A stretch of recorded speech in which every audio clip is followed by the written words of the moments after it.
गला अध्याय कौन पढ़ते चारि अंक विशिष्ट संख्या किपरि गठन कर बड़ किए सान किए ये सब चिन्हिथिले। आज से बड़ सान विषय आउ टिके अधिका ज्ञान आहरण करबा। सब बेले बड़ सान एमती तो कहबनी तुम बड़ सान चिन्हा कही घरे किसी अंक चारि अंक विशिष्ट संख्या गठन कर एवं बाक्स भितर कौन रख बड़ संख्या रख गोले भितर सान संख्या रख। ये गोले या बाक्स सब बेले तो कहवा ठीक नुह से किसी संकेत अच्छी ताकू बृहत्तर चिन्ह क्षुद्रतर चिन्ह एवं समान चिन्ह द्वारा चिन्हित करा जायछि। देख मु किपरि बृहत्तर चिन्ह दिया जायछि आउ किपरि क्षुद्रतर चिन्ह दिया जायछि देखुछि। देख केते हला 1234 तापर हला 1232 ए भितरे बड़ संख्या किए हजार संख्या ये हजार घरे अछि 1 एठी अछि 1 100 घरे अछि 2 एठी अछि 2 10 घरे अछि 3 एठी अछि 3 एठी अछि 3 तेन करी हजार 7 घर 10 घर संख्या समान अछि। तापर जिबा एक घरे अछि केते 4 एक द्वितीय संख्या एक घरे अछि केते 2 ताले 4 और 2 मध्य केन संख्याटी बड़ 4 संख्याटी बड़। ए 4 संख्याटी बड़ जेहेतु वर्तमान ए संख्याटी हिला बड़ संख्या ए संख्याटी हिला केते बड़ संख्या 1232 हिला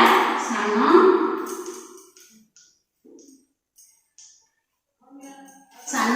संख्या तारे एमती बड़ संख्या सान संख्या सब लिखे हबनी तो ताको आमे बड़ और सान मध्य चिन्ह दे शिखिबा। 1234 बृहत्तर 1232 जदि आमे वर्तमान ए बड़ संख्या चिन्ह ए चिन्ह दिया है ए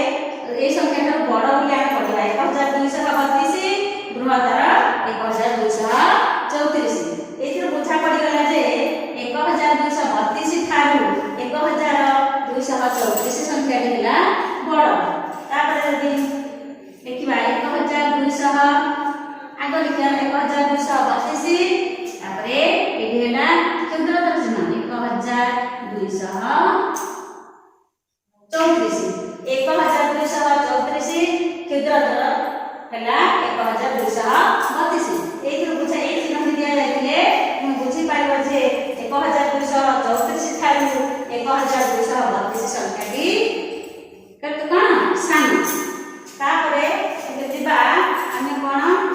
संख्या गठन करी समान चारि अंक विशिष्ट समान संख्या आमे बुझे बोला। धर ए गोटे मु दुटी संख्या लिखुजी ए संख्याटी कोन हैला 6 एपटे हैला 6 गोटे घर अछि 6 आ गोटे घर अछि 6 पता 6 टी माने कर एटे 6 टा कोली अछि ये हैला 6 टी कोली ये हैला 6 टी कोली कोडे अधिका नाही अधिका नाही एपटे 6 एपटे 6 ये कोन हैला समान ये कोन हैला समान तेन करे ये हैला समान ये हैला बड़ चिन्ह ये हैला सान चिन्ह। मैं किछि संख्या चारि अंक विशिष्ट संख्या गठन करिवो एवं सेतरे बड़ आउ सान चिन्ह बा समान चिन्ह देबो। माने कर 4000 5200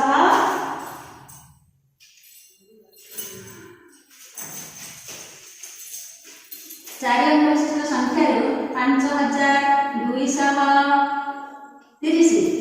आ गोटे अछि 5230 ए बळे चारि अंक विशिष्ट संख्या देखिबो तुमको पढिबो जे एठी बड़ चिन्ह बसिबो ना सान चिन्ह बसिबो ना समान चिन्ह बसिबो। तुम कोन करिवो एठी कोन करबो 5230 5230 एठी को चिन्ह दिया जिवो समान चिन्ह दिया जिवो। ताले तुमे बड़ सान एवं समान संख्या किपरि करा जाउछि देख जानि पारलो किपरि लेखा जाउछि आउ घरे किछि चारि अंक विशिष्ट संख्या गठन करिवो सेतरे बड़ सान चिन्ह देबो एवं समान चिन्ह मध्य देबो। आम 4 अंक विशिष्ट संख्या मान मध्य बड़ सान एवं समान केमती संख्या हम जाने तुम अधिक टे ज्ञान होगापी किसी संख्या लिखी से संख्या गुड़िक मध्य किए बड़ किए सान कह 4328 तापर लिखी संख्या दिए 5237 या भितर बड़ किए बड़ है 5237 5237 ठारू 4328 संख्या कौन ना छोट ताको आम कौन चिन्ह 5237 क्षुद्रतर चिन्ह देले 4228 एतिर पोछा पड़ला 5237 ठारू 4328 संख्याटी सान तापर गोटे संख्या लिखी केते लिखी 8272 संख्या केते 8272 तापर लिखी 8226 ए संख्या गुड़िक मध्य तुलना कले को संख्या बड़ हम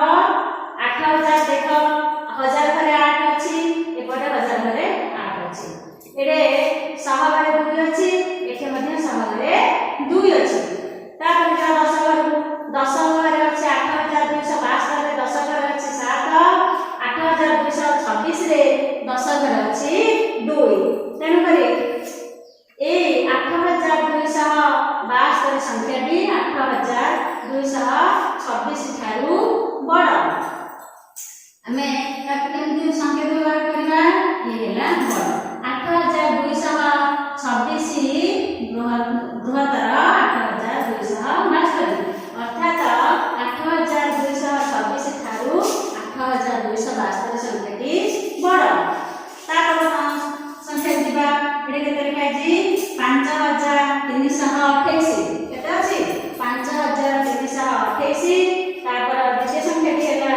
2482 एमान मध्य सान किए बड़ किए ले 5328 संख्याटी 2482 ठारू बड़ अर्थात एई बड़ा चिन्ह में दबा एला बड़ चिन्ह बा बृहत्तर चिन्ह तापर आसला चतुर्थ संख्या अछि 2886 आउ द्वितीय संख्या अछि 3486 ए संख्या रे 1000 घर अछि 2 ए संख्या रे 1000 घर अछि 3 एठो अछि 100 घरे 8 एठो अछि 4 ए 1000 घर संख्या ठारू ए 1000 घर संख्या अधिका 100 संख्या 8 ठारू ए 100 संख्या 4 मध्य अधिका तापर देखिबा 10 घर अछि 8 एठा मध्य अछि 8 एक घरे एठा अछि 6 एठा अछि 6 किंतु 1000 घर संख्या एठा अछि 2 एठा अछि 3 अर्थात 3486 संख्याटी बड़ 2886 संख्याटी सान ताकू आमे तुलना कले पढ़िबा 3486 ठारू 2886 सान अर्थात एई बलिया चिन्ह दिए दबा तापरे आसला पंचम संख्या देख 2117 द्वितीय संख्या अछि मध्य 2117 तले एथे बड़ सान किए कहबो कि ना एपटे अछि 2117 एपटे अछि मध्य 2117 अर्थात समान 2117 2117 ए संख्या दुटी हैला समान तापर आसला षष्ठ संख्या 5727 द्वितीय संख्या अछि 5272 ए संख्या मध्य 1000 घर संख्या दुटी समान अछि 100 घर संख्या ए अछि बड़ एपटे 7 अछि जे एपटे 2 अछि अर्थात 2 ठारू 7 बड़ किंतु 10 घर अछि 2 एपटे अछि 7 एक घर अछि 7 एपटे एक घर अछि 2 ए संख्या के हैला 5727 ए संख्या के हैला 5272 अर्थात 5272 ठारू 5000 ଏବେ ତୁମେ ସବୁ ଜାଣିପାରିଲ ବଡ଼ ସାନ ଆଉ ସମାନ ସମାନ ସଂଖ୍ୟା ବିଷୟରେ ସାନ ବଡ଼ ଏବଂ ସମାନ ଚିହ୍ନକୁ ତୁମେ ବ୍ୟବହାର କରି ମୋ ପୁସ୍ତକରେ ଥିବା ଅଭ୍ୟାସ କାର୍ଯ୍ୟକୁ କରିବ ଏବଂ ଯୋଉଟା ବୁଝି ନ ପାରିବ ପର କ୍ଲାସରେ ପଚାରିଲେ ପୁଣି ଥରେ ବୁଝେଇ ଦିଆଯିବ ହେଲା।